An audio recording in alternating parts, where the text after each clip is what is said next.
I'm Lindsay, and I love national parks. And one of my favorite national park memories, I live in Tucson, Arizona, and some friends up in Utah invited me to meet them at Zion National Park, which is about a 9-hour drive from Tucson.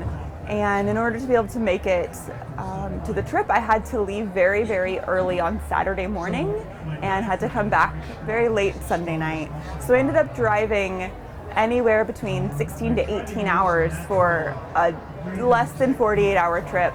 But while we were there, we did Pine Creek Canyon, and I was able to canyoneer my first technical canyon and do a series of, I believe, 6 rappels and camp in the park and just be able to be removed from my actual work life where I normally sit at a desk all day and be outside just for the weekend.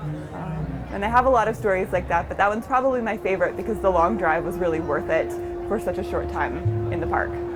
We were on our last rappel of the trip, and we had been there all day. And the last rappel is about a 100-foot drop, I believe. And a friend of mine who is very comfortable outside but is deathly afraid of heights panicked about a third of the way down, and he actually flipped upside down because he was panicked, and he let go of the rope with his left hand. So he was upside down, and he was really nervous and in shock a little bit. And I was at the top, and I couldn't actually see him. I could only hear him. And some other friends who were at the bottom were trying to talk him through what he needed to do to come down. And it felt like forever, but it was probably about 10 minutes that he was upside down and so high that had he fallen, it would not have ended well. But fortunately, because the group we were with were very, very able and knew a lot about canyoneering and about rappelling safety, they were able to talk him through the process of lowering himself.